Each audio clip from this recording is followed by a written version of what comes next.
এক গুৰুত্বপূৰ্ণ খবৰ পথ দুৰ্ঘটনাক কেন্দ্ৰ কৰি উত্তপ্ত চিপাঝাৰৰ অসমমালা পথ।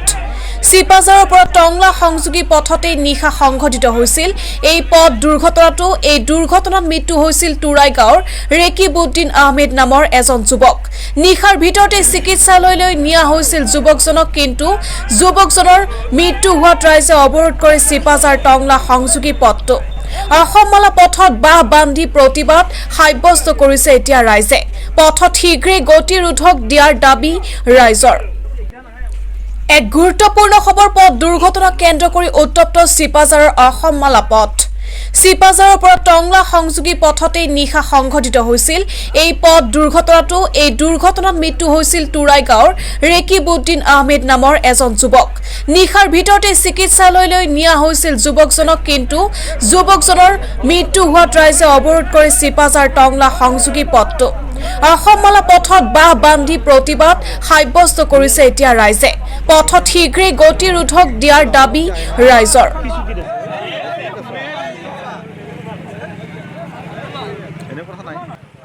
যোৱাকালি নিশা 8:30 বজাত আমাৰ গাঁৱৰে এজন উদীয়মান যুৱক ৰেকিবউদ্দিন আহমেদ তেখেত চিপাঝাৰ দিশৰ পৰা বৰিচুকা অভিমুখে গৈ আছিলে, আৰু বৰিচুকা দিশৰ পৰা চিপাঝাৰ অভিমুখে গৈ থকা এখন তীব্ৰবেগী ডিআই বাহনে তেখেতক খুন্দিয়ায়। তেখেতে ক'ব পাৰি থিতাতে নিহত হৈছে। আমি লগে লগে পাথৰীয়াত আৰক্ষী চকীৰ ভাৰপ্ৰাপ্ত বিষয়া তেখেতে আহি প্ৰথম পালে তেখেতৰ নিজৰ ব্যক্তিগত বাহনত এই বৰিচুকা প্ৰাথমিক চিকিৎসালয়লৈ লৈ গ'ল। তেওঁলোকে গুৱাহাটী ৰেফাৰ কৰিলেও যদিও গুৱাহাটীত যোৱাৰ পিছত তেখেতক মৃত ঘোষণা কৰে। আমি আজি ইয়াতে পথ অৱৰোধ কৰিছোঁ। 3 মাহৰ ভিতৰত ইয়াতে 6টা দুৰ্ঘটনা হ'ল আৰু 3জন ব্যক্তি নিহত হ'ল। তাৰপিছতো গড়গড়তানীসকল আজিলৈকে কোনো কাণ সাৰ আমি দেখা নাই। আমি আগতেও দাবী কৰিছিলোঁ ইয়াতে স্পীড ব্ৰেকাৰৰ ব্যৱস্থা কৰক।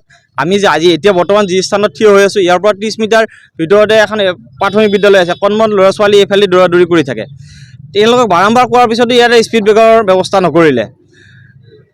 ঠিকাদাৰৰ বিভিন্ন গাফিলতি আমি দেখিছোঁ। আপোনালোকে দেখিছে আমাৰ পিছফালে এইখিনি ঠাই আগৰ যিটো ৰাস্তা আছিলে সেইখিনি কাটি আনি ইয়াতে মেটেৰিয়েলছখিনি যিখিনি আছিলে এইটো ৰাস্তাত ব্যৱহাৰ কৰিলে। এতিয়া ইয়াতে নলা সদৃশ অৱস্থা হ'ল। চিপাঝাৰলৈকে ৰাস্তাটো আপুনি দেখিব, ইয়াৰ পৰা 10 মিটাৰ আগত আপুনি দেখিব ৰাস্তাটো ভাঙি গ'ল। আজি 3 মাহ হোৱা নাই এইটো ৰাস্তা মানে সম্পূৰ্ণ কৰা বুলি তেওঁলোকে ঘোষণা কৰিছে, কিন্তু ৰাস্তাটো ভাঙি গ'ল, গাঁত হৈ আছে। ইয়াৰ পৰা আপুনি পিছফালে গৈ দেখিব ৰাস্তা এটা প্ৰায় 30 মিটাৰ ৰাস্তা এতিয়াও পকীকৰণ কৰিব বাকী আছে। বিয়াখপাৰা যিখন হাইস্কুল আছিলে তাৰ সন্মুখত আপোনালোকেও দেখিছে 10-15 মিটাৰ জেগা এতিয়াও পকীকৰণ কৰিব বাকী আছে। সেইফালে ৰাস্তাটো 3 ইঞ্চি তলত আছে, এটা ছাইডত ৰাস্তাটো 3 ইঞ্চি ওখত আছে। বাইক যিকোনো মুহূৰ্ততে বাইক দুৰ্ঘটনা হ'ব। তেতিয়াও কিন্তু তেওঁলোকৰ কোনো অসুবিধা নাই। আমাৰ মাজত অকণমান তেজাল যুৱক এজনক ঘেৰাম, কাৰোবাৰ ল'ৰা কাৰোবাৰ স্বামী ঘেৰাব। গতিকে এই ৰেকিবউদ্দিন আহমেদ শেষ দুৰ্ঘটনা হওক। আমি আজি পথ অৱৰোধ কৰিলোঁ, আৰু ইতিমধ্যে আমাৰ মাজত আমাৰ এজিচি বাইদেউ আহি উপস্থিত হৈছে। তেখেতে আমাক আশ্বাস দিছে যে এই বিষয়ত আমি উপযুক্ত ব্যৱস্থা আমি কৰিম আৰু ইয়াত স্পীড ব্ৰেকাৰ ব্যৱস্থা কৰিম বুলি তেখেতে আমাক আশ্বাস দিছে। আৰু আমাৰ দাবী থাকিল আমি 1 কোটি টকাৰ ক্ষতিপূৰণ আমি বিচাৰিছোঁ তেখেতৰ পৰিয়াললৈ। গতিকে তেখেতে এই বিষয়তো এটা আশ্বাস দিছে যে আমি আলোচনা কৰিম। তেখেত ৰেকিবউদ্দিন আহমেদ, তেখেতৰ ঘৰ আমাৰ বৰকলিয়াজাৰৰ। তেখেতে দিন হাজিৰা কৰি জীৱন নিৰ্বাহ কৰিছিল।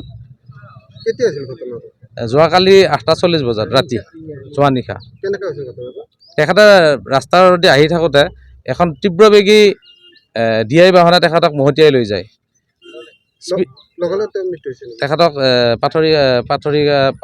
বৰিচুকা অসামৰিক চিকিৎসালয়ত ভৰ্তি কৰোৱা হৈছিল আৰু তেখেতক মোটামুটি মৃত ঘোষণা কৰে।